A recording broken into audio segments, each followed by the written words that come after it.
Today on Dr. Phil. I drank, smoked pot, cigarettes. I like being drunk. I don't know how to parent a troubled daughter. Is mom an enabler? I've not bought her alcohol. I did buy her cigarettes before. I don't know any of this stuff. You do now. What are you going to do about it? This is not the kid that I raised. It's exactly the kid you raised. Making me feel like a failure. I don't know. You are a failure. You've just given up as well? What the hell's going on here? Today's going to be a changing day in your life. You've never had anybody working harder to bring you to the threshold of change than right now.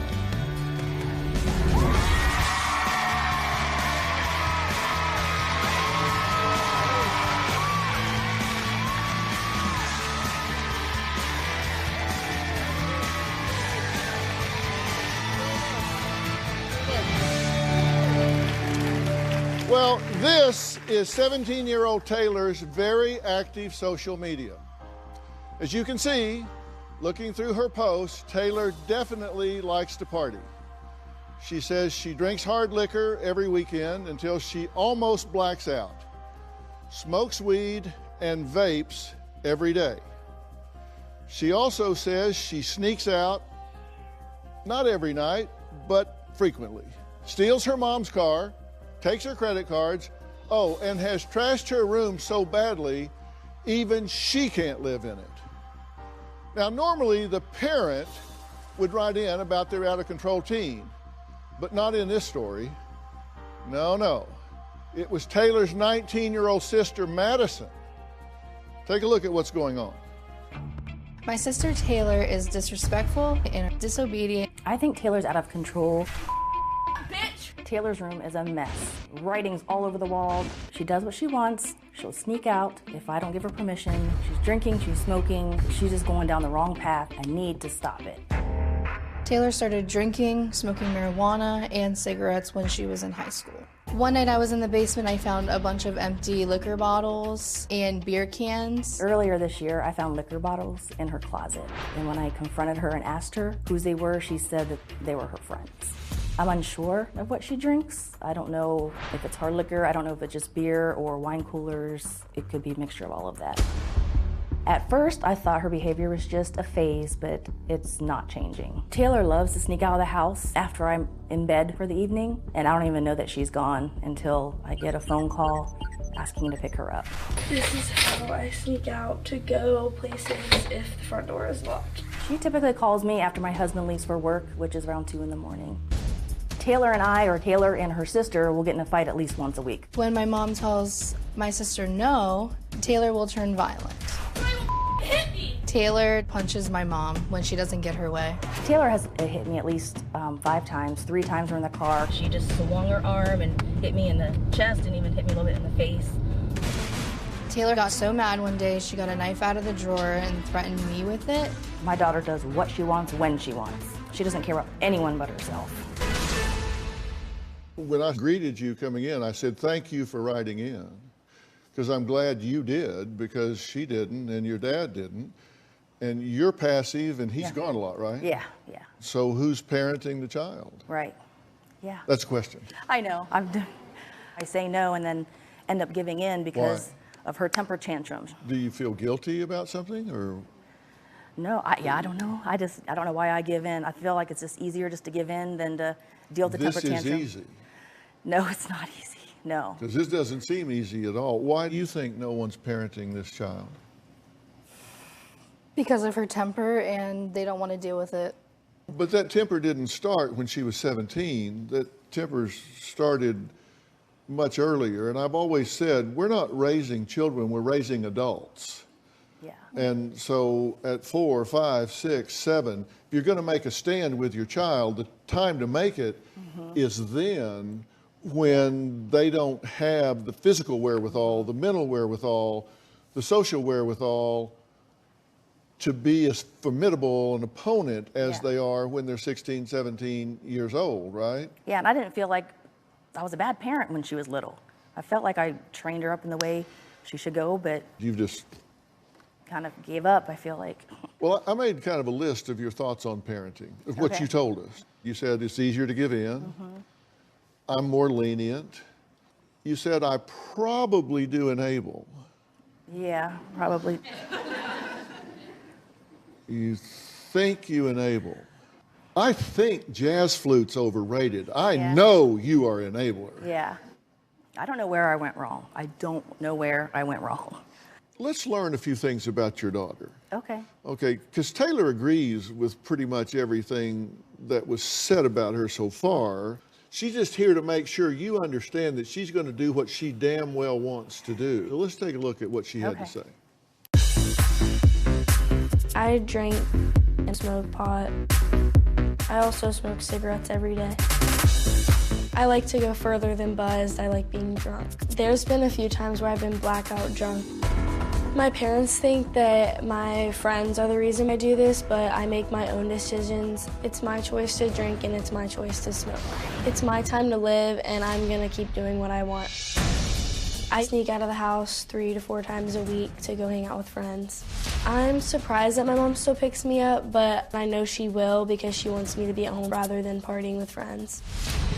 I'm out of control because I'm doing stuff I shouldn't be doing at my age, but I don't care that I'm doing it.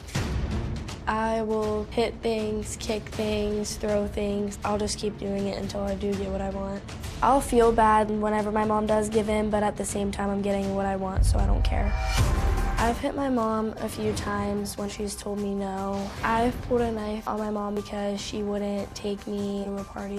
One time I hit my mom and Madison jumped in. We ended up punching each other multiple times. Hit me! Madison is selfish and rude. I don't like how she always tries to parent me because I already have my parents. I don't need a third one. My parents compare me to Madison all the time. She had a job at 16 and I didn't. She's going to college and I say I don't want to go to college. You haven't even tried to apply for a job. Yes, I have. No, you haven't. That's not really your business. I don't see why you care so much. So I hate when you get involved. They think she's better than me. I want my parents to understand that the only way they can get me to stop partying is if they put me in jail, but I feel like when I get out, I would keep doing it anyways. Okay, what do you think about what she just said? I'm at a loss of words. Taylor's father has been listening backstage, and I bet he's hearing all kinds of things that he never knew went on in his home. She thinks that he is so strict that what he does is abusive. I don't think he thinks so. We're going to meet him next.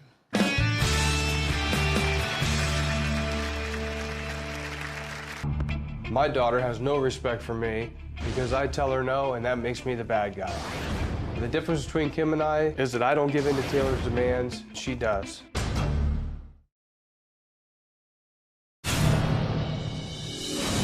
My mom is so focused on Taylor that she hasn't focused on my dad at all. They don't sleep in the same room.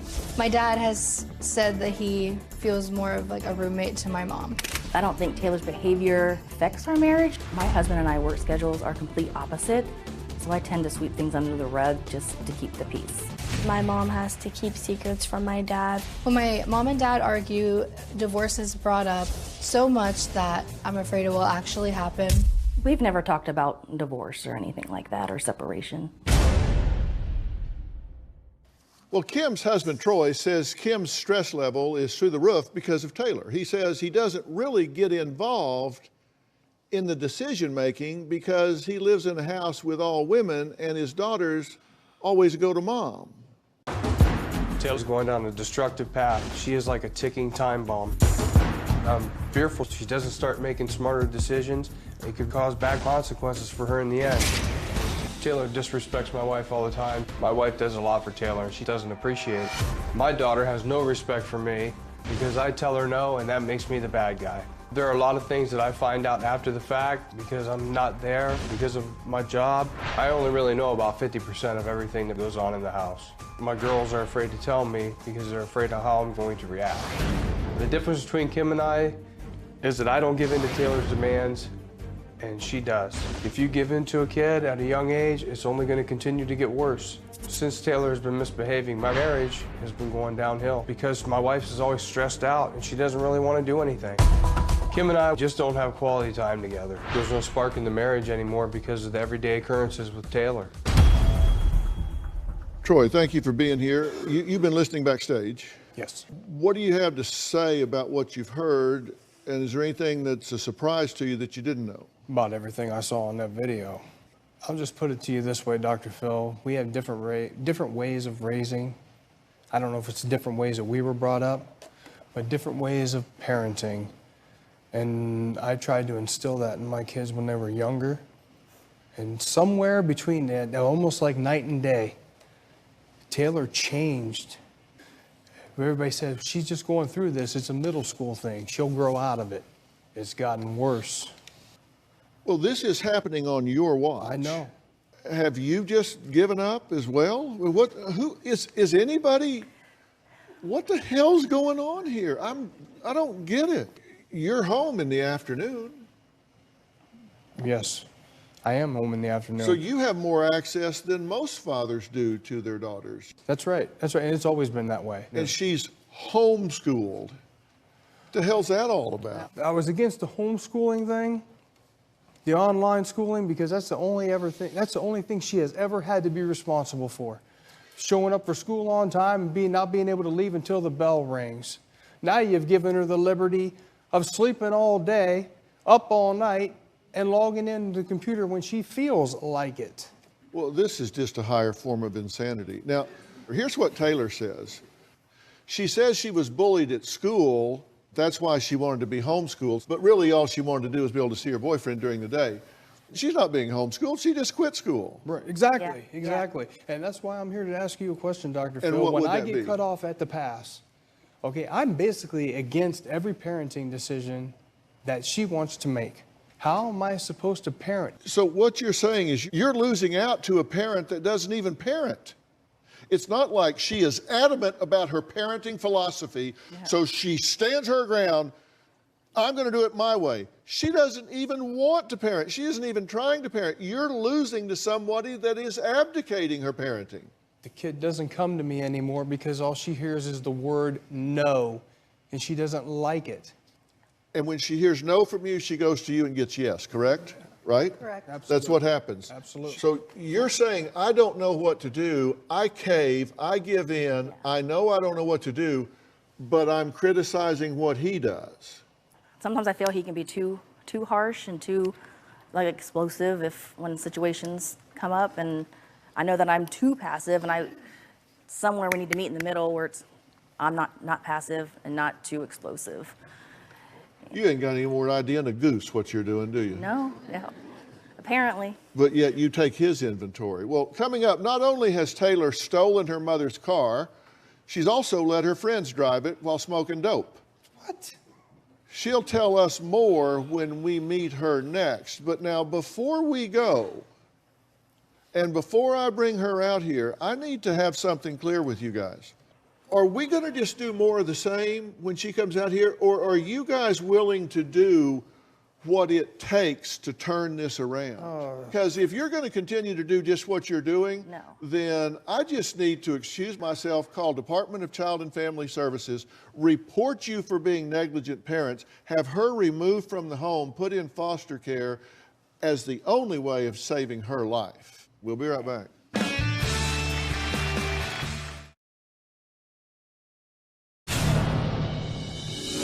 This is my room, or was my room. Taylor trashed her room. There's a lot of artwork on the walls. There are stains all over her white carpet. This is from me dyeing my hair red, and then the rest is probably just makeup. One time I had a party here and I dared one of my friends to punch a hole in the wall, just for fun.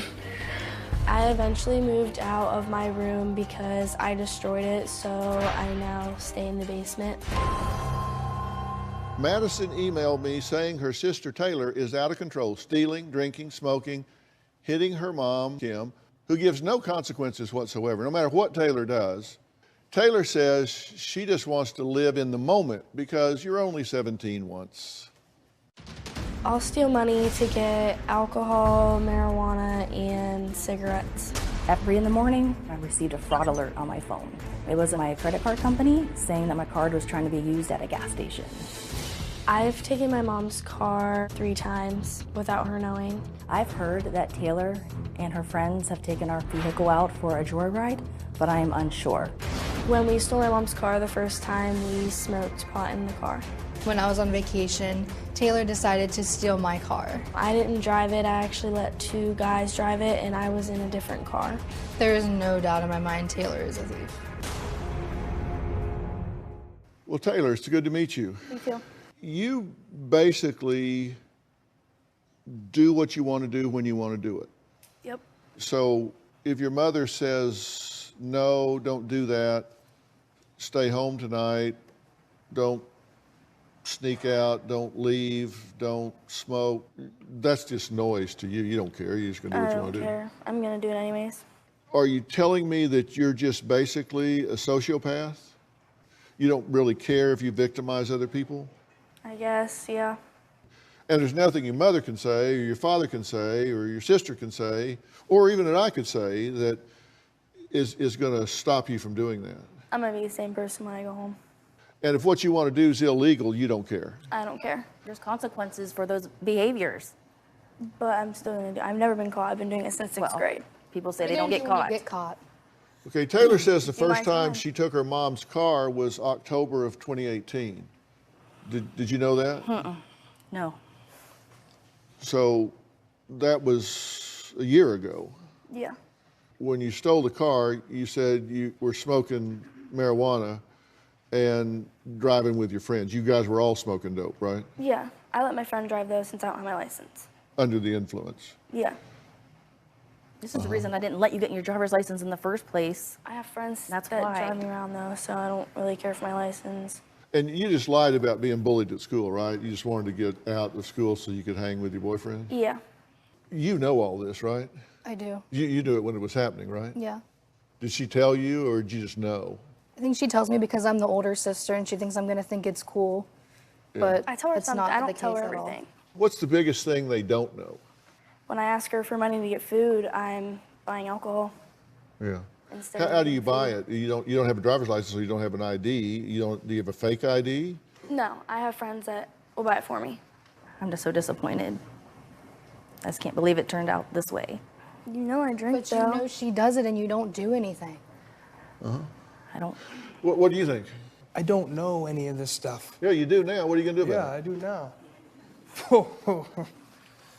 You know, I'm glad I'm here, Dr. Phil, because we genuinely need your help, because this is not the kid that I raised up until about 3 or 4 years ago. it? Well, actually, it is. It's exactly the kid you raised. Well, Troy says Taylor destroyed the house when he said no to a new cell phone. So how long did it take Taylor to get that cell phone? The next day. The next day. We'll talk about that after the break.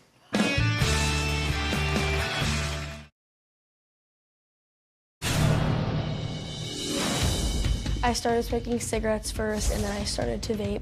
I like vapes because it tastes better than cigarettes. My mom is fully aware she smokes and vapes. I have given in and purchased her cigarettes and the vaping pods. I find it's easier to do that than to deal with the punches or the fits that she throws.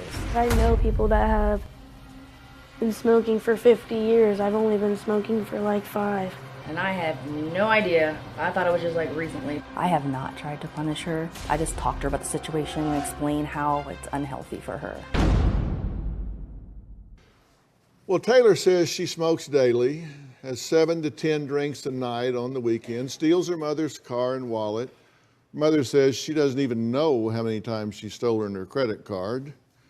And what's more, she's just here to let everybody know she's not going to stop, so the hell with you, the hell with you, the hell with you. And I heard you at the break say, see what you're doing to me? Yeah, What, you're the victim here? no, it's making me feel like a failure. I don't know. I know You that are I'm a failure. I am a failure. I'm a complete and utter failure.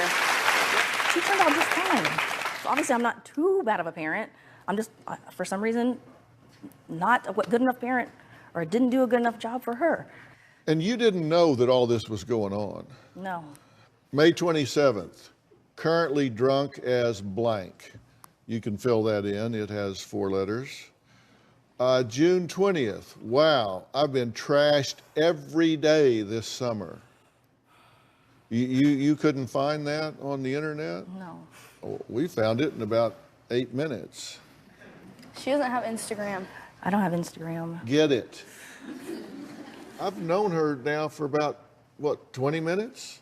Yeah. And I know more about your daughter than you do? What the hell? Like I said, I've tried when these kids were younger, she got them cell phones too early. I was against that.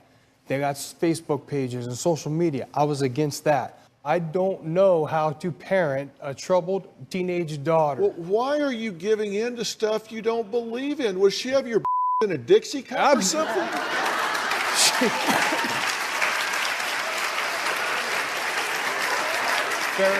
Fair enough. Seriously, I don't get it. You say, I don't know. You say, she's doing it. I can't do anything about it. What? I don't understand you people. I don't understand it either. Let me get your reaction to this one. Okay. According to Madison, Mom has purchased her cigarettes and alcohol. I've not bought her alcohol. That is a lie. I did buy her One cigarettes and vaping pods before. One time. Not that, but that is not, that happened just a couple times. That was These are it. things I don't know about. I did told not. that. Taylor wants her parents to know that she's not doing anything stupid. Well, here's something very dangerous about what she's doing, and the consequences are much worse than she realizes. Take a look. New warning suggesting a potential link between teen vaping and e-cigarette use to severe lung disease. Vaping is a danger. Deaths are being reported and hundreds of serious injuries. I know. That's it. No more. That's it. Some new concerns about e-cigarettes and teenagers specifically. 17-year-old Tristan ended up in the ICU at Cook Children's in Fort Worth this summer on a ventilator. Machines were keeping him alive. 17-year-old Whitney Livingston was hospitalized 2 weeks ago in Dallas. She and her mother blame her 2-year vaping habit for her severe lung injury. The ventilator was the best thing because she could not breathe on her own. Yeah, never again. You didn't know that either, did you? No. Do you own a television? I did. I've been doing it since 6th grade. I'll be all right. I'm curious where these parents think this is headed. Coming up, Taylor says when she smokes, she feels happy and excited and fun. She says it's never a negative feeling, so wonder what she's avoiding. We'll talk about that when we come back.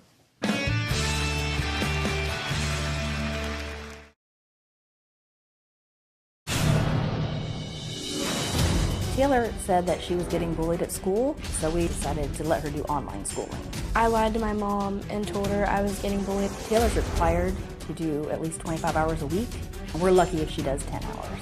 She is not motivated at all. She stays up all night and then she'll sleep all day. At first I wasn't aware that she wasn't meeting her requirements until I received a letter from the online school and come to realize they had her phone number as a contact number and not my phone number. I gave the online school my number instead of my mom's. I usually just don't answer. Do you have a job? No. So where'd you get those tennis shoes? My mom? And where'd you get this outfit you wear and the phone you use and all that? From my mom. And if you're telling her to just mind her own business, you're going to do what you want to do when you want to do it, tell me why she should go to the trouble to spend one dime or 1 minute or 1 ounce of energy on you. She shouldn't, but I mean, I still get my way. Do you have a disdain for her, a dislike for her? Do you love her, hate her, indifferent about her? How do you feel about her? She's like the easier parent to talk to and easy to get around and manipulate. And so how do you feel about your father? I don't really talk to him that much because he just works and sleeps and he's kind of clueless about like this whole thing. How about your sister? How do you feel about her? I don't like how she tries to parent me. Well, hell, somebody's got to try, right? I mean, your parents don't. You've hit your mother 3 times that she remembers, right? It's probably more than that. But 3 times that we know of, right? Yeah. And what gave you the right to put your hands on her in anger? When she told me no. Does that seem reasonable? No, but I still do it because at that point she'll just be like, all right. Well, I can't hit you back, so what do I do? So if their belief is that you're headed down a self-destructive path, what should they do? Make me better, I guess. I don't know. I'm probably still going to come out the same way, though. So you think at some point, just one morning, you're just going to wake up and say, well, okay, that was that. So now I need to bear down and finish my education and get my career and become successful in life? Eventually, maybe, but I'm always going to smoke and drink, no matter what. Why do you do that, do you think? Makes me feel better. You're not doing it to escape anything? No. I'm not sad or, like, upset about anything, really. I just like doing it because I like doing it. And when was the first time you started drinking? I started drinking in, like, 8th grade. And when was the first time you started smoking dope? 6th grade. 6th grade. And were you aware of that? No. Were you aware of that? Absolutely not. Were you aware of that? No, not 6th grade. I noticed her changing in 8th grade. I assumed it was 8th grade. What'd you do about it when you found out about it? The guy she was dating at the time was known to do that, so I just kept a close eye on him and Yeah, so you kept a close eye Yeah. on him. When did you first know she was doing illegal drugs? I don't know any of this. I found out after the fact that the kid was at a house party with a boy she's been seeing, and he almost OD'd in that house. When did you find that out? 3 or 4 days later, What'd you do about that? it scared her to the point where she didn't want to hang out with that crowd I'm anymore. asking, what'd you do about it? What did I do about it? Yeah. I asked her, well, what the hell was she doing there? Now answer my question. What'd you do about it? I guess I didn't do a thing. Not a damn thing. After the fact, not a thing. Damn thing. Kim said that she needed a parenting plan from me, and boy, she wasn't kidding. So I'm going to talk to these parents. I'm going to excuse you because we're going to talk about adult things, and then we'll be back with you two. I'm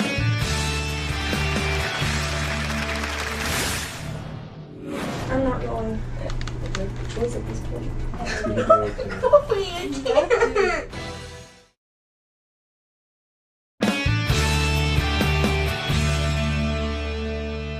It's interesting, you two fight about how this child should be parented, and neither one of you are within a country mile of what needs to happen with this child parenting-wise. Yeah. You are negligent parents, and negligence is abuse, and that needs to stop. You do need to take her out of the game. You do need to send her somewhere. And the reason you need to send her somewhere is you need at least a period of time for the two of you to work your butts off figuring out what you need to do so that when she comes back to an environment where the two of you have the same plan for parenting this child. And that means if she steals your credit card again, you need to prosecute her. Yes. You need to put her in jail. There is a program that's called the Wingate Wilderness Program. It's a therapeutic wilderness program that is truly among the best therapeutic environments in the entire country for young people. And your clock is ticking here. She's 17. When she hits 18, your ability to direct her goes to 0. At that point, you can influence her. Right now, you can direct her.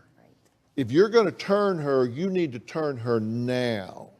But I'm telling you this, I won't even waste time if you two aren't willing to work with a family therapist while she's gone to come up with a serious plan as a family for her to come back to a non-toxic environment. Yes. And if y'all aren't willing to do that while she's gone, there's no point in me I've got 10,000 people that would like to have this resource. I'm not going to waste it on you if you're not willing to do the work while she's gone. Oh, I will. I'm willing. Because it's the difference between this child having a chance at life or not having a chance at life, because you two have run this off in the ditch. And I could easily have told her this But I don't want to be the one to tell her this. This is your first step, standing shoulder to shoulder and telling her, we're going to send you to this program. And you're going to go back here and she's going to yell and she's going to scream and she's going to whine and she's going to promise and she's going to manipulate. And you need to say, nope, you're going in. She does not pass go. She does not collect $200. She goes from here to there. Okay. Okay? Yep.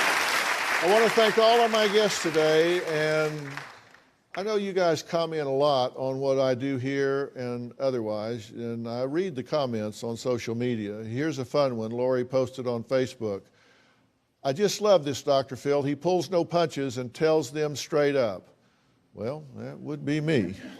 You know, I feel like if people come here, they deserve for me to do my homework, study what's going on, and tell them the truth as I see it. Doesn't mean I'm always right, but I'm going to tell you the truth as I see it. I think you deserve nothing less. Thanks for keeping in touch. Who knows, I may share your comment next. You can follow me on Facebook, Twitter, and Instagram. Thank you. We'll see you next time.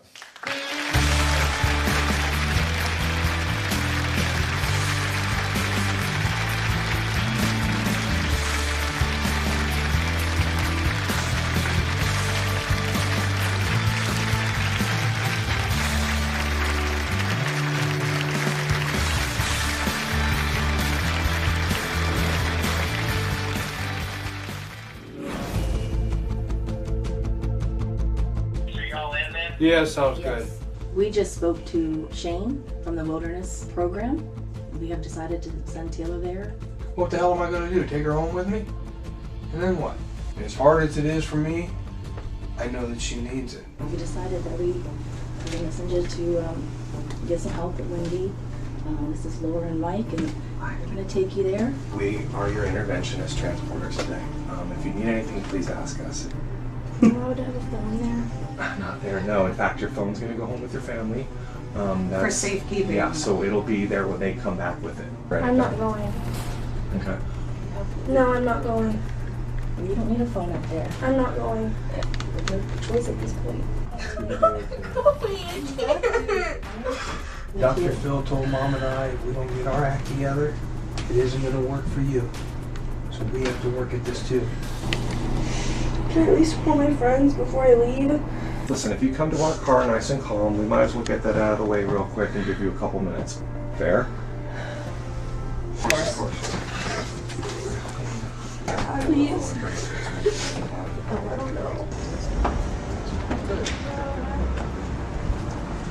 You got 5 minutes?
Well, I'm just pulling on the lot this morning, getting ready for taping today, and this is a particularly demanding scenario because we've got a woman, she thinks she's in a relationship with Vladimir Putin, and that she's going to meet him, and he's been signaling her and talking to her. She's having some really significant delusions. My mother thinks that she's in a relationship with Vladimir Putin. I love him. He is going to take me home to Russia. You know, her daughter Amy thinks that she's not only delusional about being in love with Vladimir Putin and him in love with her. This has been going on for 3 years. In fact, she thinks she's the mother of Russia. You're saying he's in love with me. Why hasn't he gotten you? She wanted to go to Alaska so she could cross over into Russia to meet him. And they wouldn't let her into Canada, so she was living in her car. And we went up there at the request of her family, picked her up and brought her here. Vladimir communicates with me through his ties. This guy's the most powerful guy in the world. Why is he talking to you through his tie? It is delusional. The question is why, and how can we get this woman back with her feet on the ground? Just put it this way, it's going to be an uphill battle this morning. Today's going to be a changing day in your life. You've never had anybody working harder to bring you to the threshold of change than right now. You might be wondering why I'm standing here in a completely empty studio. Well, it's because my guest today, Jennifer, is dealing with what I and her family believe to be a serious and potentially life-threatening mental illness. If I'm going to help her, I need her to be 100% focused on me. Every guest we have on Dr. Phil, in addition to seeking personal guidance, is a teaching tool. The question for you at home is, how do you know when unusual thinking and behavior has crossed the line from perhaps a passing disturbance or an idiosyncrasy to a mental illness requiring professional intervention? Jennifer's children believe she has crossed that line. They say they first noticed something was seriously wrong with her thinking when she revealed she was engaged to marry Russian President Vladimir Putin. In fact, Jennifer says when she saw this picture of the Russian leader, she knew that she was destined to marry him and become the Queen of Russia. I treat all of my guests with dignity and respect, including those who may have debilitating mental illnesses, however outlandish their expressed beliefs. In addition to helping Jennifer, my hope is that I can respectfully raise awareness about this type of thought disorder, whatever the diagnosis, by educating you at home on how to recognize it when you see it. If you find yourself dealing with similar symptomatology, I want you to know what it is and what to do about it. Jennifer's children say their mother's delusions have gotten so bad that she now believes she stopped President Trump's assassination, terrorist plots, and 4 wars. Take a look. My mother thinks that she's in a relationship with Vladimir Putin to the extent that she has become homeless, living in and out of motels. My mother says Putin is going to make her the Queen of Russia to help run his country. My mother is delusional. I honestly couldn't tell you the last normal conversation I had with my mom. It always comes down to Putin, religion, politics. He had posted this picture, a good evening, and that was the night before I arrived in LA. And 30, 35, 40 minutes, nonstop talking. These are the trees outside of Le Parc here, so he already knows where I'm going, what's being set up, all that stuff. You would put the phone down and walk away and come back and she'd still be talking. Yeah, and so this is how Vladimir and I, we communicate through pictures. My mother told us she's had visions or dreams of working with all these world leaders over in, different countries. So what he's telling me here is that if the U.S. does not sign that peace treaty with North Korea, we're going to do a similar type of a JCPOA with North Korea to make sure that we have global peace. My mom thinks she's really in contact with President Putin and believes that they're going to get married. I think it's all crazy. And on top of that, she went out and bought a wedding dress a few years ago because she had a dream she was going to get married after getting wrapped up in Vladimir Putin. That's who she believes she was called to marry. My mother believes that there is a code between communication of Vladimir Putin and herself. She believes that certain hand gestures and stuff that is meant just for her. When my mother would show pictures of Vladimir Putin to my children, she had my daughter, who is 2, calling Vladimir Putin her Dida, which I believe is Russian for grandfather. She's not living in reality. Everything is on social media, and that has become her reality. My mom posts on social media probably 70 to 80 times a day about different world leaders, and she'll find coincidences that happen with what's going on in the news or politically, and she'll say, I did that, that was me. It just keeps getting worse. My mother is currently homeless because she needs to be prepared and ready at a moment's notice for when Vladimir is going to pick her up to bring her back to Russia. My mother lived in a truck stop for over 120 nights, sleeping in her car with 2 dogs. My mom needs mental help. There's something seriously wrong with her. My mother doesn't see what she's doing as nuts, and she thinks we are the problem, not her. Okay, it's good to meet you guys. Do you have any idea why she's fixated on Putin? We have no idea. It's just something that she's been going on for 3 years. We don't really know what triggered this obsession. Now, she went to try to get it to Canada? Yes. Because she was going to go to Alaska, so... She could cross the Bering Strait to be into Russia. Yeah. Why wouldn't they let her in Canada? Well, she was detained at customs just for the fact that she didn't have the funds to basically fund her trip through Alaska. That is true. They require you to or show through Canada. You show some wherewithal to do what you say you're going in there to do. She also believed that she was stopped by Nancy Pelosi as well. So she put a grandiose spin on it. Yes. Peter, she gave you power of attorney, correct? Yes, that is correct. She wanted me to take care of her, I guess, financial things, if I had to do appointments or deposit checks while she was over in Russia. Now, she thinks that she's a visionary. Yes. Right? And she thinks that she's communicating with world leaders, that she can foresee and influence world conflict, terrorist attacks, things of that nature. Yeah. You're convinced she believes this. Yeah, she sounds so convincing with every detail she says about everything. Right. And she's very intelligent. Yes, she is a very smart woman. Okay. And her communication with Putin, she has a library of images and text. These are some of the Facebook posts that she's put up to him. Here's to another day, loving you, XOXO. Straight to St. Petersburg, one of my favorites from today. I love you, V, good night.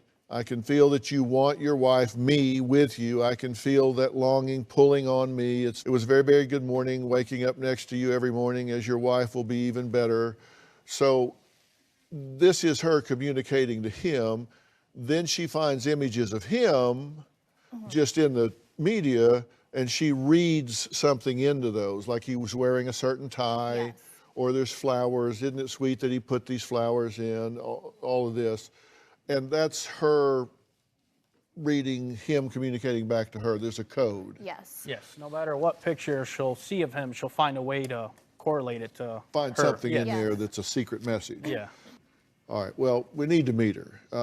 Next, Jennifer admits she's never spoken to, never met, never been in the same room, never even been in the same vicinity of Putin, but claims they communicate through a secret code involving Putin's tie color. She says that he wore a black and white tie recently, which means he's coming to get her. Now, we'll meet Jennifer after the break and let her explain how all of this fits together. We'll be right back. I really can't wait for him to come get me. I feel like I belong in Russia. I can feel when he's thinking about me. Vladimir had posted a picture of him wearing a black quilted jacket, which was similar to the black quilted vest that I planned on wearing. If he asked me, without a doubt, I would marry him. I would. He's my best friend.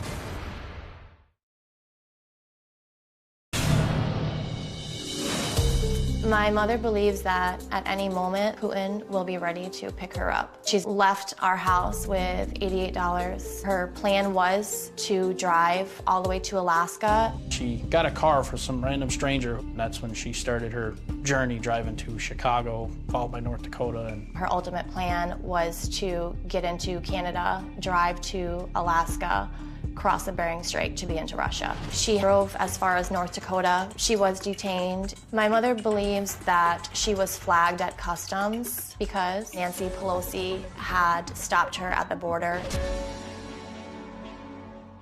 Well, Jennifer says she and Russian President Vladimir Putin are head over heels in love. She believes the Lord has shown her through prophetic visions that she will soon be Putin's wife and mother of Russia, and will birth him a child. Take a look. I have a relationship with Vladimir Putin. It started out politically, and from there it started to develop more of a friendship. I'm sorry, I gotta take a minute. I love him. Oh, my screensaver. It's Vladimir praying. If he asked me, without a doubt, I would marry him. I would. He's my best friend. I've actually had visions of him coming in on the presidential plane and me going back to Russia with him. Back when I saw Vladimir wearing the cross necklace, that's when my world stopped. I just felt I had to do everything I could to help him. I really can't wait for him to come get me. It's my fishing pole. This fishing pole is going to Siberia with me fishing, so that's why I'm carrying it with me. I feel like I belong in Russia. We communicate through social media on a daily basis. Vladimir is messing with me right now with what he's posting. One of the ways that Vladimir communicates with me is through his ties. The one picture here with the black tie with the white polka dots, he'll post these photos of the black with the white polka dots, just letting me know that he is going to come and take me back home to Russia. This tie here, the beat tie, which is kind of like my sweater today, and I noticed he would have red lips. And, you know, I'm over here and I'm thinking, is the man catfishing me? What is going on? Right after I asked him, why are your lips red? Are you kissing a lady over there, you know? And right after that, he ended up sharing that he drinks the beet juice with horseradish in it, which was creating the red lips. So now he will wear the beet colored tie. He's just letting me know, look, I'm not kissing anybody, it's the beet tie. I can feel when he's thinking about me. Vladimir had posted a picture of him wearing a black quilted jacket, which was similar to the black quilted vest that I planned on wearing. I began having prophecies. I would birth another child. I was having dreams of having this little girl that him and I would have. Actually holding a baby outfit that the Lord had led me to go by and to begin praying over. Vladimir will often post the blue tie with the white polka dots, confirming to me, you know, this is our future. Right now, I'm homeless, and this is a path that brought me into the conditions that I'm in. I got hit with spiritual warfare. You know, when you're coming against evil that I do in this ministry, I get hit and finances will dry up. I have no support from my family, my children. I'm out here shifting militaries and nations and world leaders. I live for an audience of one. That's all that matters to me. Well, how are you? Oh, a lot of different emotions going on right now. Yeah. You said that you're processing a lot of this and it's just an audience of one. And that's what I wanted today, was an audience of one. Yes, thank you. I want you. Thank you. And me. And your children are here because they love you very much. And they're concerned about you. You're homeless. And y'all are very concerned. That's reasonable, right? Well, it is, but I think the motivation for them being here is not because of concern. I think it's character assassination. I do. And what is it that they get from assassinating the character of their mother? I feel like because of what I'm doing, and I haven't shared fully the depth of my involvement with these governments and world leaders, they see this outside, they see what's going on, and they can't explain this to people, and I think it's embarrassing to them. And I think to save face, let's bring her on Dr. Phil, show she's psychotic, and that way we have something to tell people why she's out doing these things, because they don't fully understand. I get that. Well, it's interesting that you say that, because we've talked to them and done extensive interviews with them, as we did with you, so you know how in depth we go. Yes. And not one of them has said a negative word about you from the first minute we talked to them until right now. Unless it's just a facade, because they do that. I mean, it's been something that they do, whether it's with family or through text messages. I mean, I gave the text messages she sent that she thought I was psychotic and needed help, and all of them think I need help. What if you do? I would take it. I said, do a full psychiatric evaluation on me. You want chemical, hormonal, full eval. I'm willing to take that. Jennifer believes one of her Facebook followers is President Donald Trump. She believes she has influenced a number of his decisions, including his firing of James Comey and his pursuit of peace with North Korea. I want to ask her about those things, but I've got a fundamental base question I want to start with when we come back.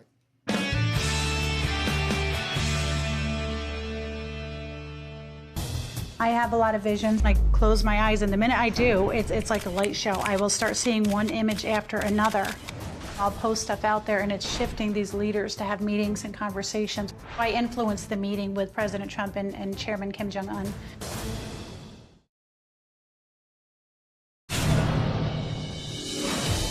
In 2016, I get a call from the Trump campaign in Syracuse, New York. He goes, well, we need a lot of help over here. Can you come help us with the Trump campaign? And when he said that, something in my spirit was like, that this is that prophecy of political influence. I realized at that moment that I needed to use, my spiritual gifts, the prophetic gifts, with this campaign to help President Trump win the election. I feel that my prayer life had protected President Trump during the campaigns. There were 2 different times, and in prayer I saw people trying to come in either to attempt an assassination, something wasn't right, and I would send an email and warn, and they would email me back, thank you for the information. Well, Jennifer says while working for the Trump campaign, she realized her mission here on earth is to share her prophetic visions with world leaders in order to stop wars, assassinations, and spread global peace. All good missions, of course. I have a gift of prophecy. You hear the voice of God to speak to people, but I will oversee conversations. I have a lot of visions. I have a lot of dreams. I see visions with my eyes open, my eyes closed. The way this gift works best is I will post on Facebook or Twitter what the Lord is showing me. Normally, world leaders, other people are seeing that and making decisions to try to intercept the evil I'm seeing coming. I close my eyes, and the minute I do, it's like a light show. I will start seeing one image after another.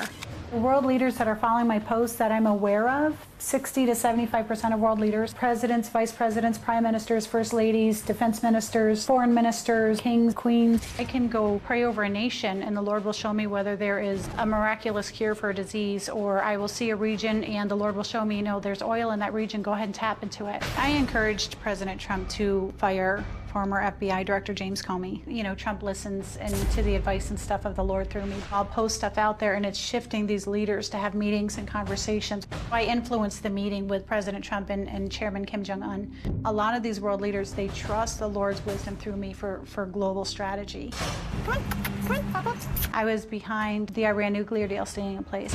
I actually had a dream one night of the warplane in Syria and the whole incident where we ended up striking them. And the next portion of the dream, I saw a terror attack on the London Bridge. I post this on social media. A few days later, there's headlines all over the place. I was sleeping in my granddaughter's bed one night, and I start seeing Washington Post reporter Jamal Khashoggi was murdered in a consulate in Turkey. And it was probably the most graphic vision I've ever had in my entire life. I'm seeing his face. I'm seeing somebody from the Middle East, the rope being used to strangle and choke him. I saw a needle go into his neck. I saw fingers being cut off. I was hearing the screams. I'm just weeping and sobbing that night, and I'm posting and posting. Every piece I'm seeing, I'm posting on social media, and I just wanted to bury my head in Vladimir's chest. Nick, I get the feeling you're hearing some of this for the first time. Yeah. What? It's disturbing. It almost sickens me to hear this. I miss my mom. I wish I had her in my life, my kid's life, and just seeing her go down this path is upsetting. You miss me, but you didn't have me at your wedding, and you had my sister I didn't talk to since 2012 perform your wedding ceremony. That's how much you miss me. I'm not invited to your wedding. You miss me. You've been invited to everything. I was never invited, no. You have been invited to everything. And apologized to you. You choose not to come, and you choose not to be a part of anything. No, because you guys had taken away my position as mom. I am still your mother. Shouldn't you be blessed that there's more than one mother to love your children and take care of your children? But the bottom line is you guys have put so many people in my place in your life. You pushed me out, whether it's my sister, your stepmom, all these other people. I can't help the gifts You're jealous if we talk to anyone else. It's not that. Yes, it is. If we don't go to you, you get upset. You don't include me. We used to be close. You guys pulled away from the Lord. I didn't. Your son is down here and obviously in pain about this. And you have no reaction to that whatsoever. Well, I'm bothered by that. He's telling you that he is disturbed by what he's seeing. He misses his mother, and your reaction is to be a right fighter. You have your son in front of you in pain, and you totally dismiss it. Are you that cold? I'm not. You can't go out and solve the world's problems and not tend to your own family.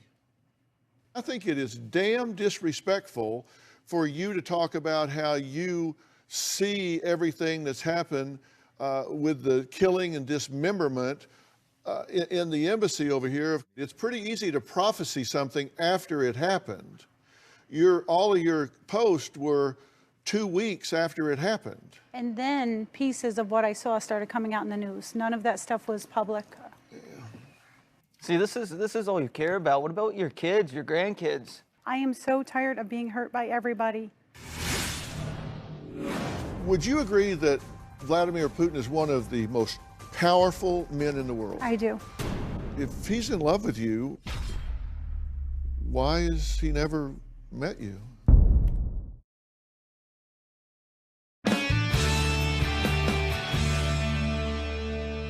Would you agree that Vladimir Putin is one of the most powerful men in the world? I do. He's worth several $100 billion. He sits atop one of the most powerful nuclear arsenals in the world. So if he's in love with you, why has he never met you? Well, and I've questioned that. I think. If this guy's the most powerful guy in the world, why can't he meet you? It's not like he can't afford to come see you. It's not like he can't get to you. So if that's true, then why is he talking to you through his tie? Why isn't he coming over and saying, hey, come on, let's go? Well, maybe you should have him on the show and ask him. Seriously, because I think a lot of it has to do with political and timing of stuff. Listen, you're not exactly a political hot potato. I feel like you're chasing this and... Well, let her answer the question. If one of the most powerful men in the world is in love with you, why hasn't he come and gotten you? I do believe, well, there is some issues going on in the beginning with some things, and I think that... No, don't talk to me about euphemisms and some things and powerful issues. He's the most powerful man in the world. He makes his own rules. Why hasn't he come and seen you? That I have no idea. I can't answer for him. The reason you can't answer it is because you can't make sense out of nonsense. Right? You're saying, he's in love with me. You've never met him. You've never talked to him.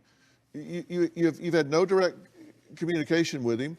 This is one-sided. This is you to him, not him to you. If he wanted to talk to you, he would talk to you. If he wanted to get to you, he would get to you. True? Yes. Come on, logic. No, logic, I know. So... Well, and I've questioned that. I've questioned, is this all about political stuff? What is this? I've really It's not about political stuff. You are not politically relevant. That you would say that, but I mean there's evidence that there is relevance. There's evidence and proof of the stuff I'm doing. So you're telling me that you're so powerful that Vladimir Putin can't afford to get around you? I'm not saying that. I'm saying now, that. Come on, that's grandiose and egotistical. No, I'm saying that with me and my prayer life, with the stuff that I expose and show. And Vladimir, he's obedient. He'll get on stuff the minute the Lord shows me something, whether it's hauling out gold. I mean, I exposed where there was a uranium mine in Siberia. Him and China are digging it out right now. No, you didn't. No, you didn't. If he wanted to meet you, he would meet you. True? True. Next, Amy's fiance, Corey, says the entire family is enabling Jennifer, enabling her to believe things that are not true by giving her thousands of dollars so she can pretend to be a political influencer and in a relationship with Putin. My core base question was, if the most powerful man in that whole region of the world, one of the most 2 or 3 powerful men in the world, wanted to meet her, why hasn't he? We're going to add Corey to this conversation after the break.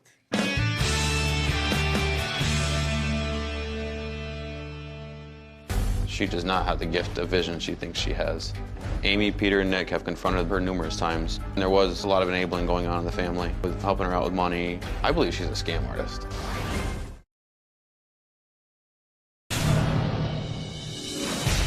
Having the strong prophetic mantle that I do, when people have been intimate, and I have this thing, I started recognizing it with my teenage daughters. And if they had a boyfriend, like I would look at them and it was almost like I would see their boyfriend's face morph into theirs and then go back out again. And I began wondering, like, why am I seeing that? And then the Lord revealed to me they've been sexually intimate. Amy's fiance, Corey, says it's time to stop enabling Jennifer and allowing her to live in what he believes is a fantasy. Corey says enough is enough, and until Jennifer seeks mental help, From Corey, it's time for the family to step back. Take a look. I don't agree with the way that Jennifer's living her life. She needs help. She's selfish. A few years back, she'd get some money and she'd go get her nails done, her hair done. When the kids needed food, needed stuff for the house. She lives in a fantasy land, thinking she sees visions that are going to come true, thinking she's with somebody she's not. Yeah, Jen speaks of Vladimir Putin every hour. She does not have the gift of vision she thinks she has. When I met Jen 12 years ago, she seemed to be stable. Jen spiraled out of control after her third marriage. Amy, Peter, and Nick have confronted her numerous times, and she thinks she doesn't have a problem. She thinks she's completely normal. And there was a lot of enabling going on in the family, with helping her out with money. I believe she's a scam artist, but just doesn't tell anybody. And she just thinks it's God working through her. I feel like Amy and her brothers should cut Jen off. When Jennifer came to live with us, I knew it wasn't going to be good. I didn't want Jennifer to move in, but it is Amy's mom, so I wanted to be supportive. Jennifer living with us put a lot of strain on our relationship. Just spiraled down from there. We had no privacy. We were financially responsible for her, and I didn't like that. Jennifer would use my son's phone for social media to talk to Vladimir. I hated it. She used to screenshot pictures of Vladimir Putin on my son's phone. Nobody is taking any initiative to say, Mom needs help. I feel if she stays the same and doesn't seek help, something bad will happen to her. Thank you for joining us. You've been listening to everything we've been talking about so far. Yes, I have. I've been asking what I think are some very commonsensical questions. Yes, you have. What do you think about the answers? I don't seem to be getting any answers. Not really, dodging the question. Yeah. When you say you think that these children are enabling her, are you saying financially? Yes, whenever she needs help. You know, there's other siblings, other sisters there to help quite a bit. Mm-hmm. Peter's helped quite a bit. Nick's helped quite a bit. Me and Amy have, you know, supplied her a place to stay. Mm-hmm. Not so much money. We haven't given her much money, but we've given her a place to stay and stuff. Yeah.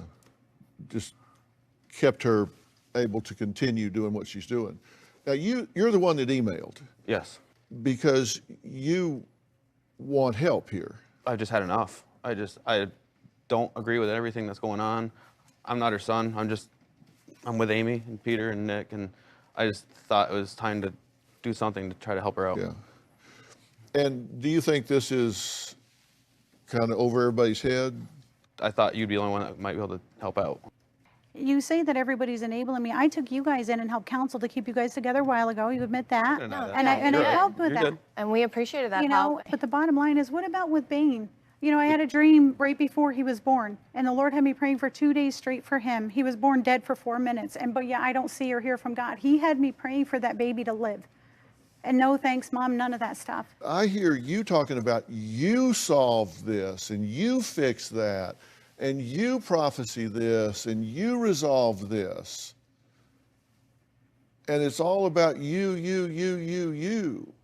But all the Christians I know give all the glory to God, but you give all the glory to you.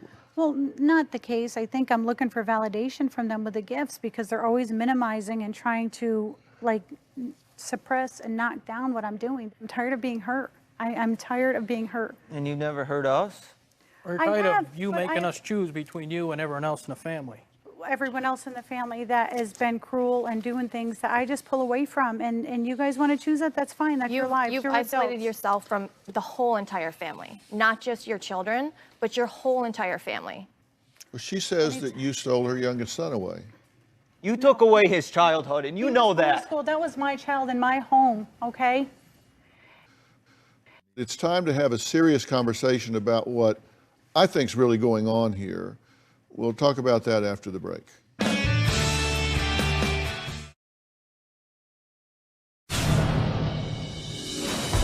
was diagnosed with PTSD from a prolonged series of childhood neglects and abuses. There was some molestation that went on, verbal abuse, a lot of physical abuse growing up. Some of these older males that were inappropriate with me when I was a little girl. My mother lied about the paternity of my father, so I grew up thinking my dad is dead. I have a hard time trusting people. I have all this stuff I'm doing out here on the global stage, you know, working with and love with the president of Russia, and yet I have this family saying that why would God use you and trying to impose that you're not worthy enough, you're not good enough to be doing these things. It's extremely hurtful. Like, I can't deal with the pain of that. I don't want to, and that's why I go solo and just cut everybody out of my life. I think just in the short time that we've been together, I actually think there's been a lot of progress and a lot of movement on your part, because I think you've gotten very honest and very real here. Because if you've noticed, there's not been a lot of the filibustering about global warfare and all of that, but what she has talked about is the fact that she's really hurt. Oh yeah. I feel like these are not mine, because I can't imagine kids doing stuff to their mom that these guys do. And it's hard. They're my kids, I love them, but I don't know if there's any repair. I think when you were growing up, I think there have been some really unresolved conflicts in your life. I think you spent a lot of years being lied to about who your father was. I think that you were really violated when you were 14 years old. And you make out like it wasn't that big a deal to you, but you did try to take your own life after that. May I speak candidly about this? Your mother was raped when she was 14 by 3 different people. And this was never really tended to. Yeah. Some of these things can be so painful that we really do seek escapism. You mentioned fantasy. Yeah. That's exactly right. Sometimes life can get so difficult that you really do try to find some way to, you call it daydreaming, and sometimes it gets so chronic that we start to live in this daydream world. You get into erotomania. And erotomania, which often shows up in this type of psychosis, occurs when there's a delusion that an individual firmly but mistakenly believes that someone else is in love with them. And often it's a famous person despite minimal or no real contact. And the evidence to support the delusional connection is typically found in hidden meanings or gestures. Now, these are not things that I just made up when I met you. These are things that happen when someone has lived with unresolved trauma for a long time. And, when you have happened to you what's happened to you, and, when we're young and energetic and our metabolism's at a really high rate, it's kind of like we can keep a lot of balls in the air. But, as we get a little older, you get to 38, 39, 40, you kind of go along, some of those balls start dropping. We just don't have the energy we used to, and we start to panic. And when you start to panic, you go further and further into fantasy land over here because you don't want to deal with this. So now you can start living over here and your brain changes even more. And I think you deserved a lot better help than none when some of these things happen to you. And I think you have some very open wounds that you're dealing with the only way you know how, which is just try to escape them. With this stuff with Vladimir, I have questioned in the back of my mind what's going on. Was it to destabilize, to try to get into our system here? Mm-hmm. Well, that's very grandiose distortion, because if somebody was going to try to find an entry into our system, it wouldn't be a lady living in her car in North Dakota. So what's to be done here? I'm going to give my thoughts, and I'm going to take her up on an offer she made to me at the very beginning. We'll be right back.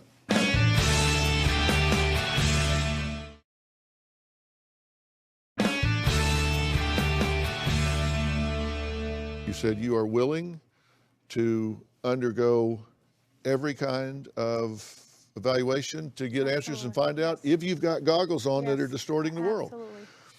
And I'm going to take you up on that by top-notch doctors and therapists and round-the-clock nurses to ensure that every client gets the one-on-one monitoring and attention to get to the answers that they need. And we know that you have some unresolved issues, so this can do nothing but help you. No, and I'm definitely open to going into that. My thing is, and again, I started getting the dogs. Like, I want to take them with me. We'll work that out, and you'll be able to see your dogs. That's not an issue. You said you would. You're either going to, or you're going to go back on your word and not do it. No, I will go. I want to thank all of my guests today. For more information about today's show, log on to drphil.com. You can follow me on Facebook, Instagram, Twitter, and speaking of Twitter, check out what Dr. Phil superfan Zach wrote. I have an unhealthy obsession with Dr. Phil. Well, watch Dr. Phil, maybe I'll tell you how to get over that. I read all your comments on Facebook and Twitter, so keep them coming. I appreciate it. We'll see you next time.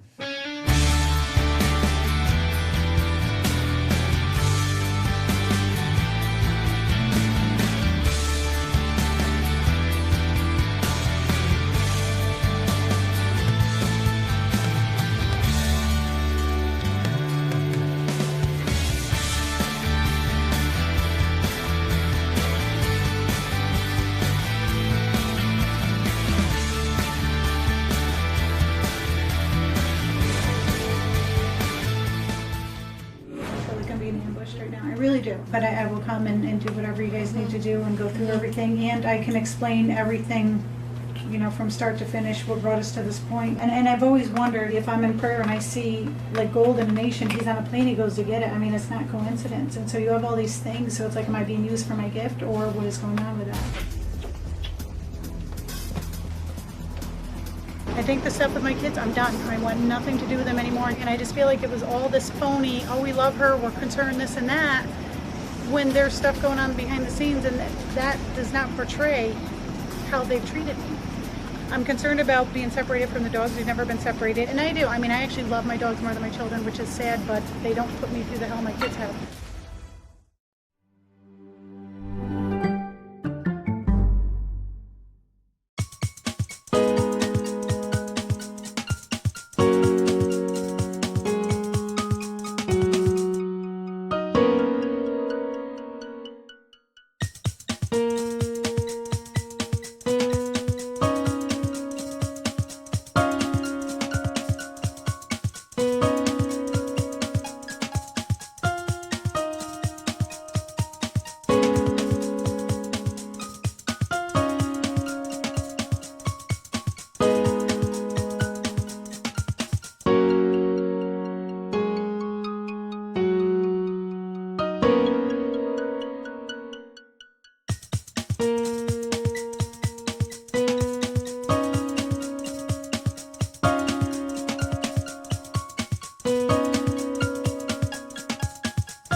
counterproductive.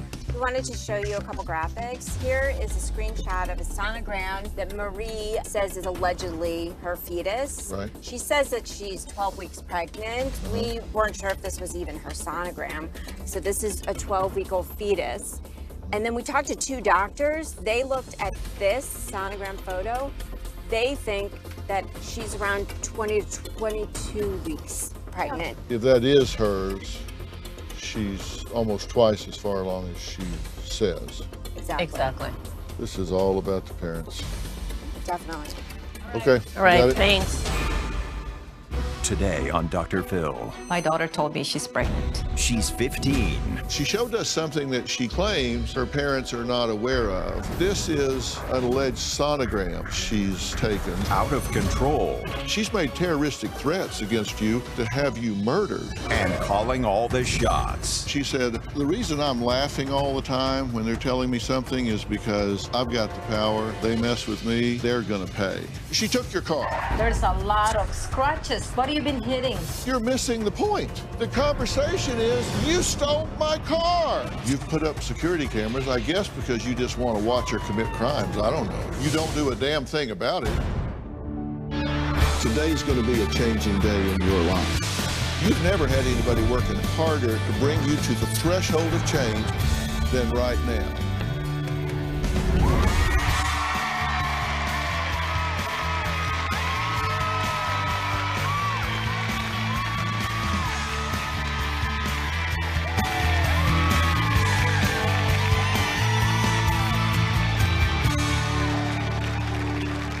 Well, Mary Beth and John say their 15-year-old daughter Marie has become distant and angry and really is just no longer the charming, talented, honor roll child from just a few years ago. Now, Marie's name and face were plastered all over missing posters and the news this year because the teen ran away 3 times, sold stolen items, and took their car. She doesn't have a license, she just took the car. So Mary Beth and John installed these security cameras in their home, took their daughter's phone, removed her bedroom door and Wi-Fi, and even bolted her window shut. But these parents say Marie still manages to just leave whenever she wants to. Take a look. My daughter Marie is out of control. My daughter is turning my life upside down. These are bad people. That's why I'm worried.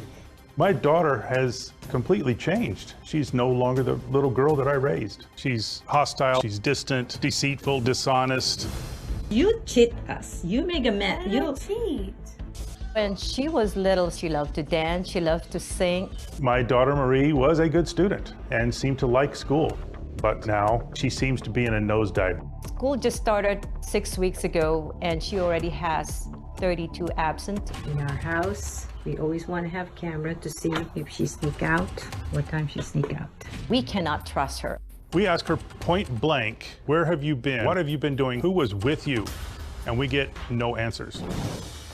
My daughter is a chronic liar. Marie has been shoplifting. This is from the store. A few months ago, our daughter stole the keys to one of our cars and took it out joyriding in the middle of the night. At 4:30 a.m., we confronted her at the door. I was very mad. I slapped her face and she doesn't care. A few months ago, Marie ran away from home. Our daughter stole $100 cash from her mother, also stole her mother's passport and used it to pose as her own mother to rent the Airbnb. We notified the police. They put out a missing child alert. Thousands of people already calling me saying, where's your daughter? What happened to your daughter? We saw the news. The detective told us we can sue her for a fraud. Marie returned home. We confronted her at the door and demanded her cell phone and her backpack. She refused to give up either one of them.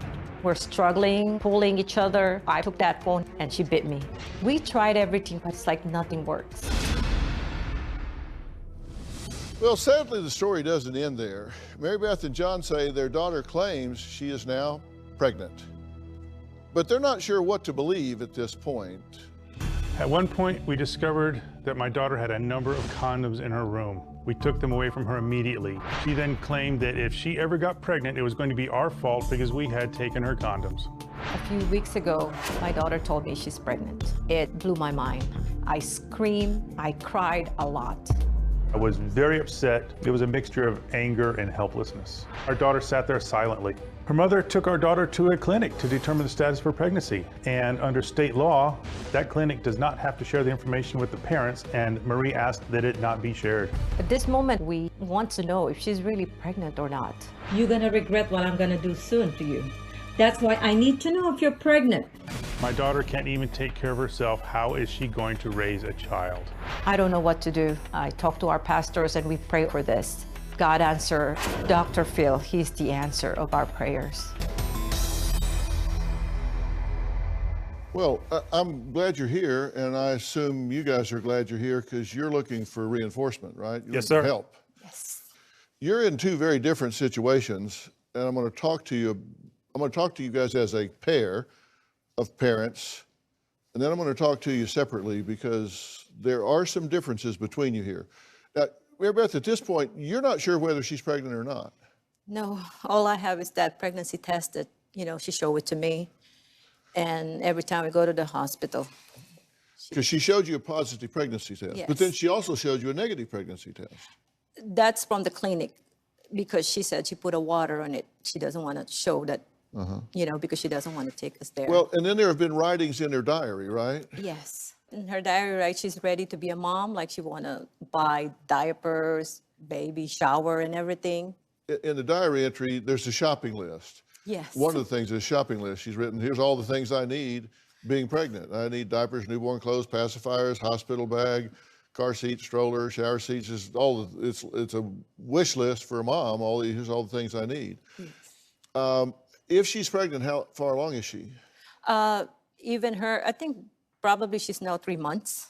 3 months pregnant, maybe 12 or 13 weeks. Okay, 12 or 13 weeks. Okay, prenatal care? I tried to bring her to the clinic. She doesn't want to. In that way, they can ultrasound, they give a vitamin, something like that. But twice she declined. So she's getting no prenatal care? No. John, you're the adoptive father here. Yes, I am. Since 4 years of age? Correct.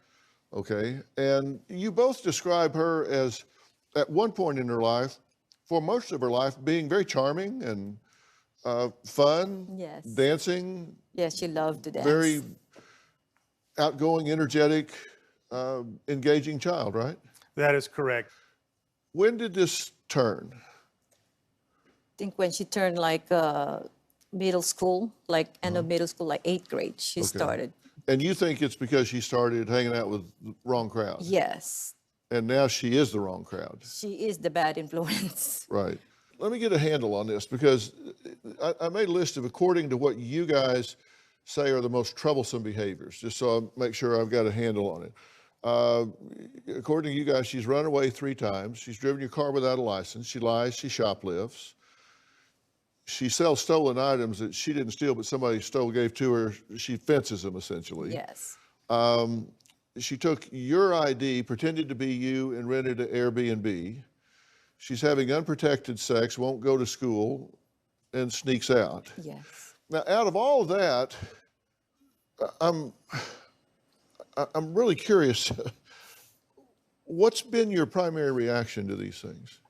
Every time, we're like all surprised every time she do something like this. And sometimes I'm questioning, like, she's been in psychiatric hospital. But what do you do about it? We took like cell phone. We take it off from the Wi-Fi. We took her door so I can always see what she's doing. What are you willing to do? Anything we can to get our daughter back on track, because right now she's headed down the wrong path and seems to be in a steep nosedive to nowhere. Well, you're not really willing to do anything because you really haven't done anything. You said we've tried everything. That's not true. The one thing that she's shown any judgment about whatsoever was taking steps to protect herself sexually. And so you went in her room and took those safeguards and threw them away. But see, we didn't give her those condoms. We didn't give her permission. No, you took them away. Yes, we did. Yeah, we took them away. And she shoplifted the condoms before. She could shoplift again. There was no way to prevent that. But we didn't take away a resource. Why take them away? Because you wanted her to have unprotected sex? No, we wanted her to stop. Yeah, that'll work. Yes. What can I say? Yeah, we're not perfect parents. We're still learning as we go. I see your point. I absolutely do. And I think because probably we're very conservative people, and I know right now we have to, I think, face that reality. But you understand, taking them away doesn't flip off the sex button. I know. Understood. I mean, you wish it would.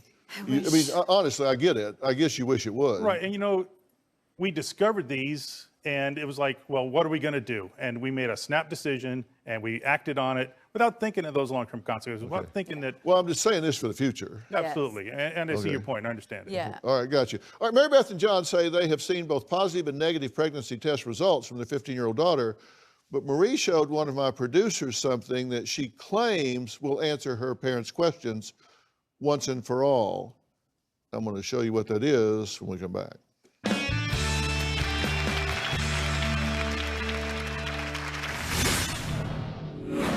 She has actually threatened violence against you. She says she's involved with these gangbangers and they will go on an assassin run and come and kill you all.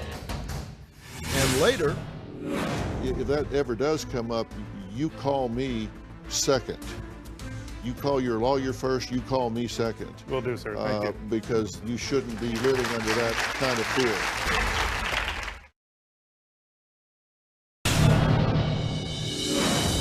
I get the result from your first checkup. It's negative. That's not true. Then this will tell the truth. Give me water. Why will I give you water? I need pee. So I can pee. You're being smart aleck to us. Okay, we didn't take you to the hospital. Go there, check your urine now. If you prove to me that you're pregnant, then I will believe. Medical appointments, like any expectant mother, prenatal visits. We got a nastygram saying you missed your appointments. Mary Beth and her husband John say they are extremely concerned about their 15-year-old daughter Marie, who could be pregnant. She says she is, and she says she isn't. The problem is they have seen both positive and negative pregnancy test results, and they're just downright confused. But she showed us something that she claims her parents are not aware of. This is an alleged sonogram that she's taken, and this is her screensaver on her phone. She's now made it her screensaver on her phone. Have y'all seen this? I have not. You haven't seen it? She always hide the phone from us. Yeah. Well, she showed it to our producer really quick and then snatched it away. And we got a quick snap of it, and you know there's a glare and it's kind of fuzzy because it was kind of like. Yeah. But if you look at it,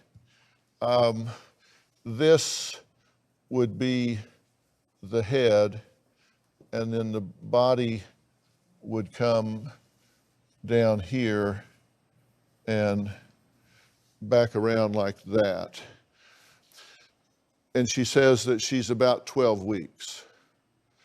Okay, well, we spoke to some physicians, some OBGYNs, and we had them look at this, as poor an image as it is, and do some comparisons here. And this is, when you look at this is a 12-week-old sonogram for a 12-week-old, and then this is the sonogram for a 22-week-old.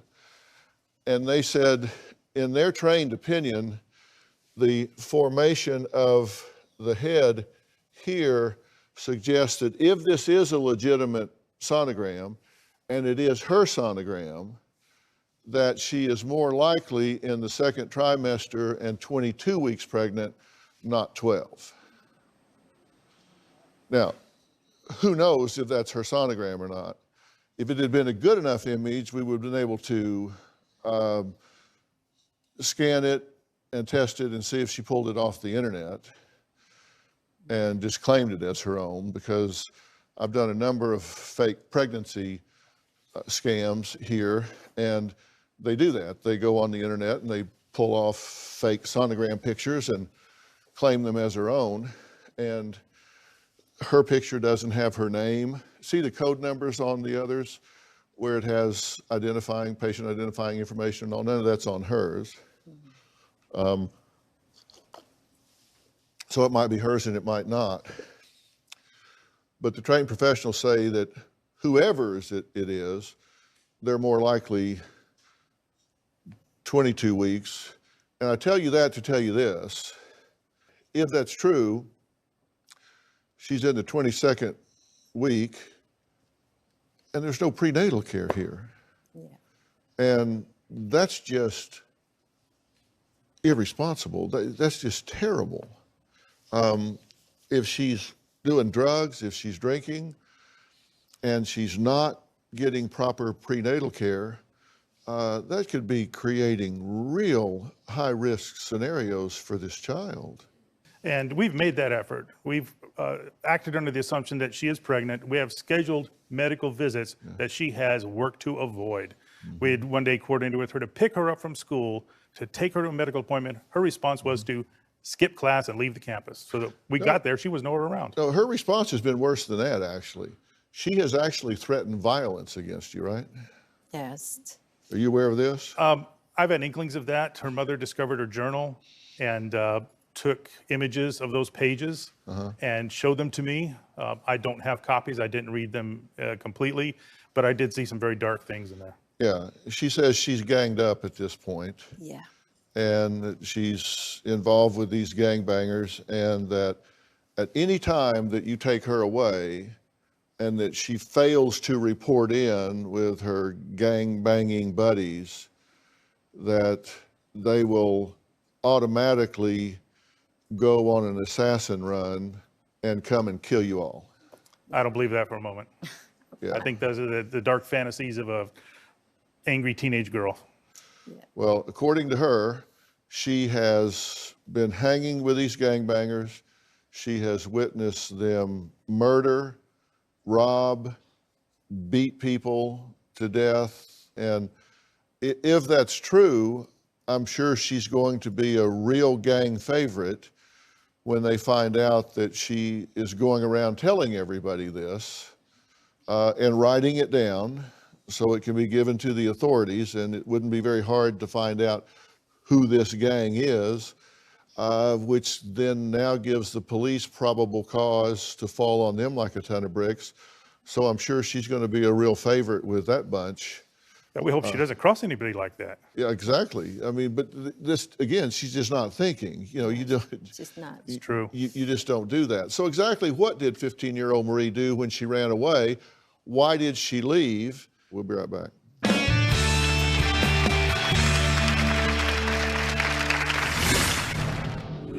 You are in a very vulnerable position here. If this child decides to fabricate some story, you're going to be guilty until proven innocent.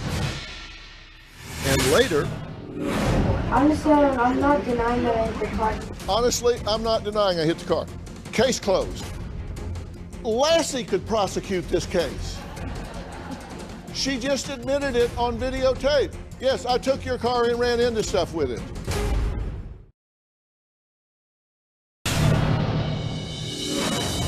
My daughter Marie is out of control. It doesn't matter. We say yes or no. Our entire household is walking on eggshells. My daughter is always moody all the time. I'm always scared to approach her. She's like boss in our house. Give me water.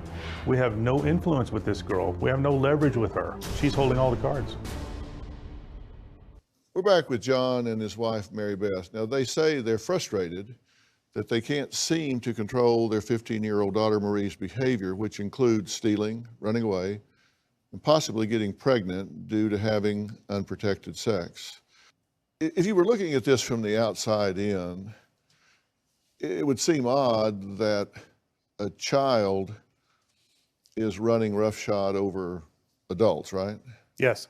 I mean, until you're in the barrel, it seems odd, right? What's your profession, John? I'm an employee of the federal government, an IT specialist. Uh-huh.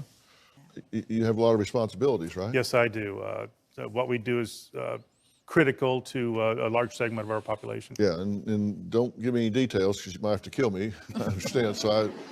But I mean, you're a very responsible professional and charged with a lot of responsibilities. And but you got a 15-year-old jerking you around like you're on a string. And I want to talk to you separate from you. because you mentioned something earlier, and I want to be very selfish on your behalf right now.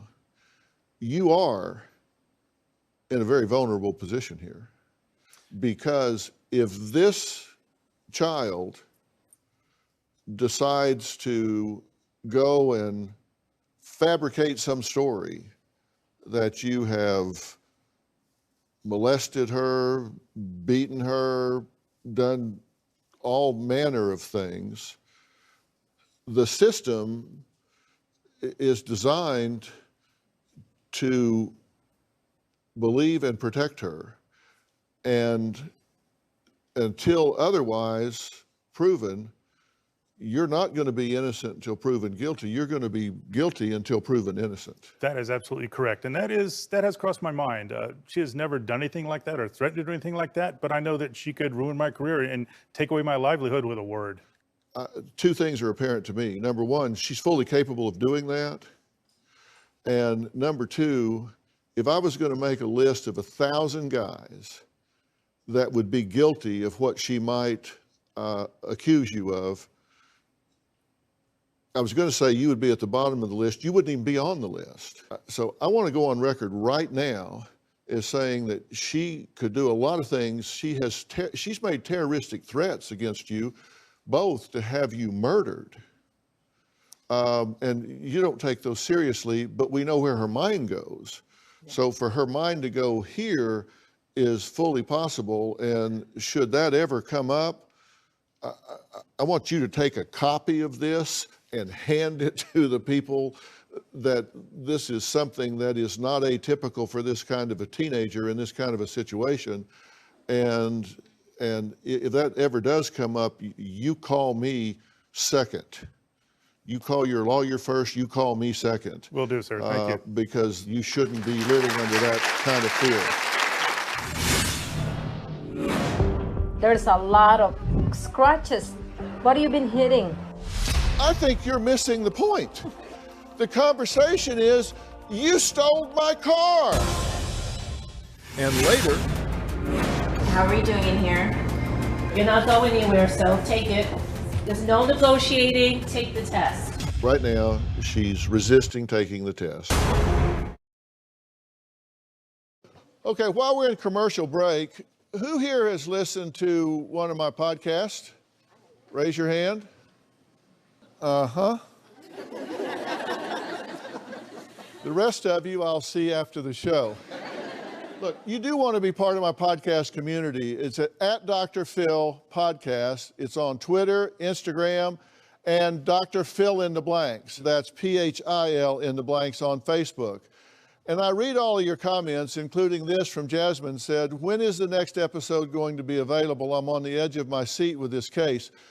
What she's talking about is my true crime podcast. And the one I'm doing right now is called The Devil Beside Me, the Chris Watts story. Husband, father, killer. You all remember the Chris Watts story, right?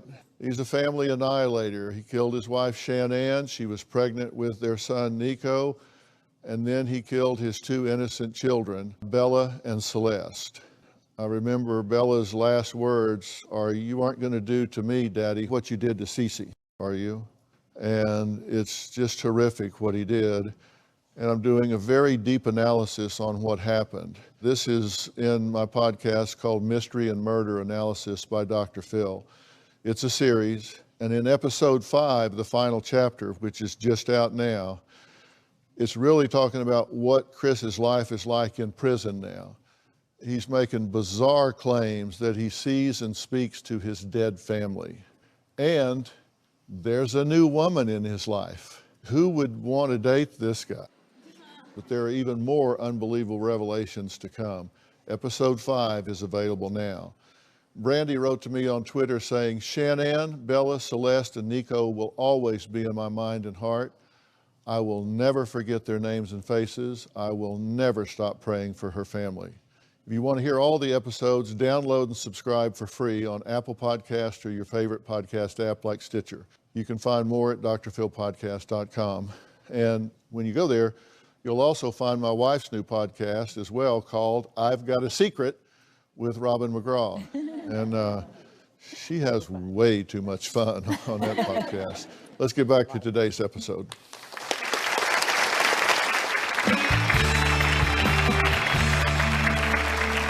I've got to point some things out to you.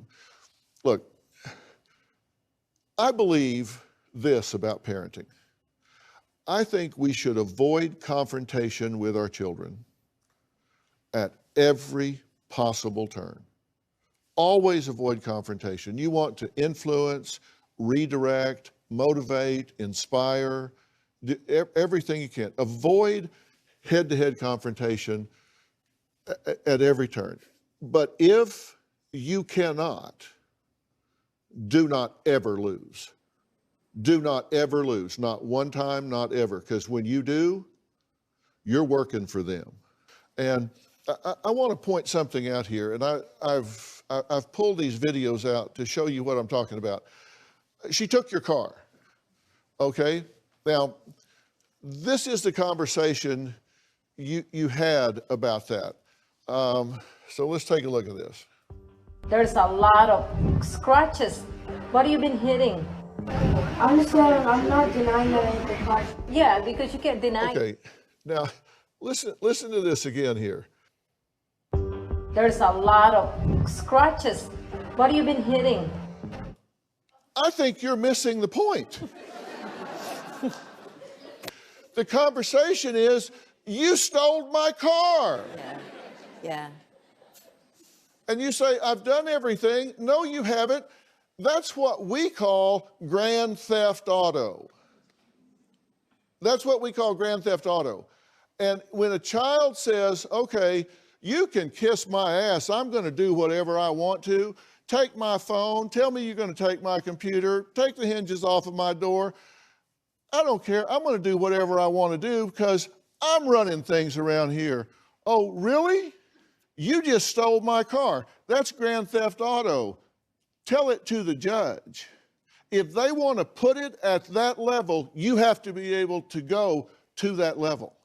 No, Mary Beth had to talk me out of calling the police that night because that was my first inclination. Yeah. And when we confronted her at the door upon her return, I said, give me the car keys. You stole my car. I stopped him for calling the police. Let's go on.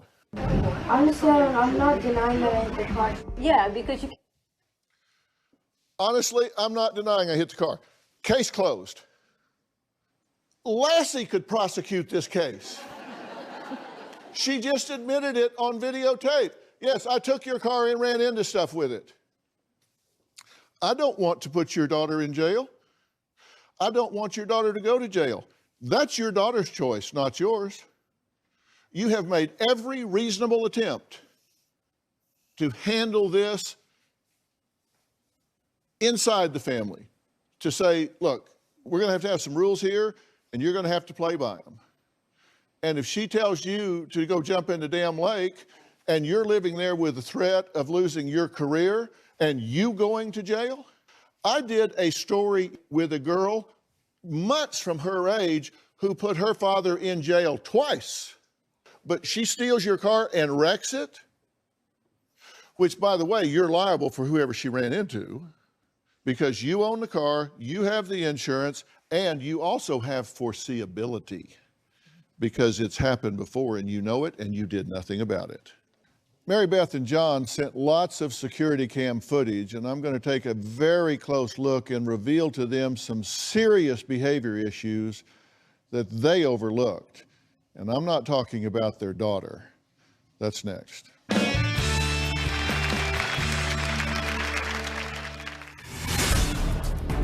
Allison, can you get a pillow and a blanket, please? We're not leaving. And if she's not taking it, she'll sleep on the floor in the bathroom. Thank you. There you go.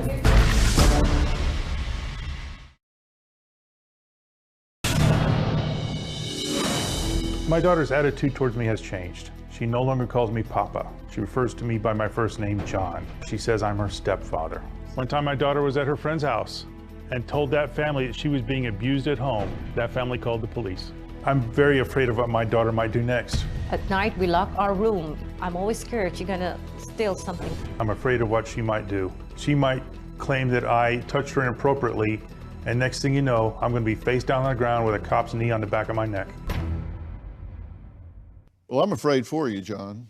John says that he is afraid of his own daughter, and Mary Beth can't sleep because she has to guard the house so her 15-year-old daughter won't escape. Now, she said something interesting. She said, the reason I'm laughing all the time when they're telling me something is because they're the ones that should be afraid. Because I've got the power and I got the muscle. They mess with me, they're gonna pay. Now, are these the grandiose rantings of somebody living in fantasy land? Maybe so. There's another video that I wanted to point out. This is when you were talking to her in bed. A way to make easy money. This guy will help you make easy money. Sometimes they would find stuff for us and then we would go sell it for more. Don't you know maybe those stuff they give to you are stolen? We knew. We knew. So again, this wild, wise and worldly teen has now confessed again on videotape that yes, I have been in receipt of stolen goods and then fencing them.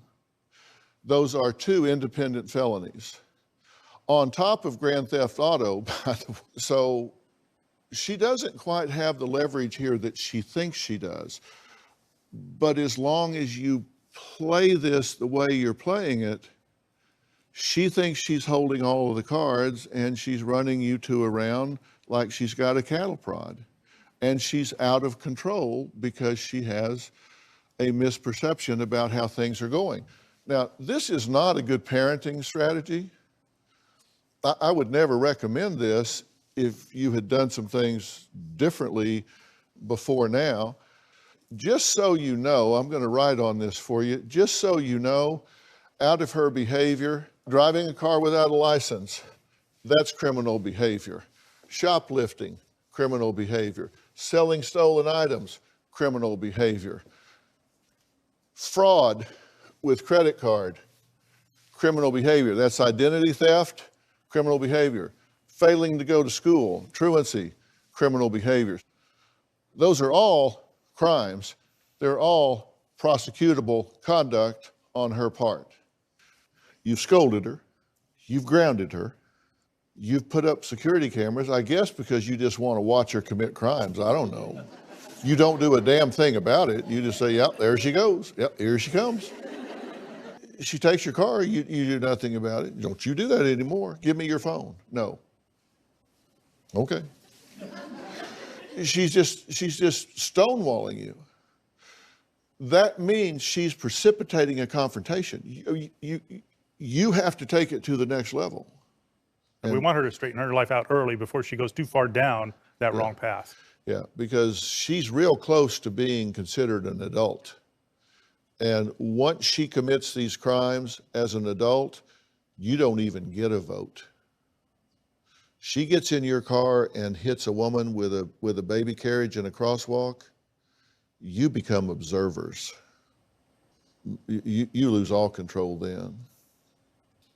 Marie told producers that she's not happy with all of her parents' rules. Well, I'm not happy with her behavior. We've got the tail wagging the dog here, and I'm going to tell you what I think needs to happen next.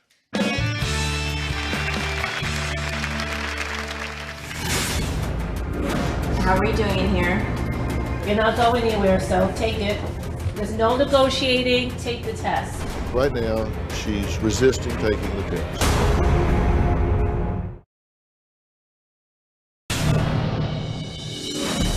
My daughter Marie had essentially everything that we could provide for her. She had her own room, her own television, her own cell phone, sleepovers. She have an expensive party if she wants party. I was the softy parent. I was the teddy bear, the pushover. I'm the mean one. I'm the one like always screaming in the house, yelling. I'm always been the strict one. I'm afraid that my little girl is gone forever. The sweet, happy little girl that I adopted and raised has been replaced by a hostile stranger. Well, 15-year-old Marie told our producers that she doesn't get along with her parents, doesn't want to follow their rules, so she's just basically doing what she wants to do. Now, she's not out here. She's back in the green room. I'm not going to bring her out here, but I am willing to go chat with her for a few minutes with y'all's permission. Please do. And I wouldn't talk to her without your permission. But I'm interested in what her attitude is. After our conversation, I think you probably realize you've tried everything that you can do in the normal course of parenting, but she's gone outside the normal course of behavior. And she's the one dictating what happens at this point. Are you willing to do whatever is necessary to protect her from herself? Yes, absolutely. I mean, if it requires pulling the trigger on some of these things and having her held accountable, are you prepared to do that, or are you going to go back home and let her continue to do what she's doing? No, we want to help her, and we understand that if nothing changes, we're going to go back to the same old situation we're in now. But I don't want to go back there and talk to her if you don't have the appetite for doing what it takes to get her under control. We will. We will try our best to, face the consequences. It's hard, but we will try. Your enthusiasm is underwhelming. We will. She's going to have every opportunity to modulate her behavior and participate. I'll provide family counseling. I'll do everything I can to give her an opportunity to ameliorate these consequences. But if she doesn't, she has to understand when you choose the behavior, you choose the consequences, and they are dire. You're in danger, John. I'm worried. I've seen it. I'm just worried for you.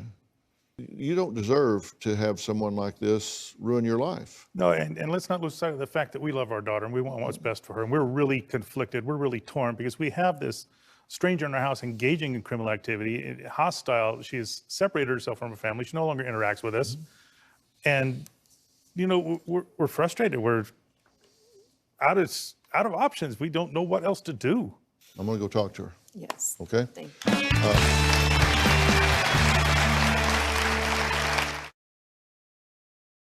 We are all out of time today, but there's a lot more to deal with here. I'm headed backstage now. I heard that Marie isn't sure if she even wants to meet me, let alone talk to me. Well, we'll see about that. Next time on Dr. Phil. You got 10 seconds to sit down and talk to me, and if you don't, you're not going to believe what happens next. She's 15. You've confessed to multiple felonies on tape. Out of control. Grand theft auto, credit card fraud, theft of identification. And are you pregnant?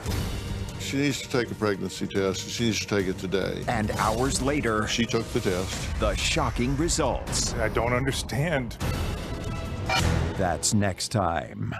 And now, check out this one Twitter message that was recently sent to me. Keelan tweeted out to me to say, if I had to pick one TV show to watch for the rest of my life, I would pick yours hands down. I don't know if you would stay with it for the whole life, but I'll give you the shot.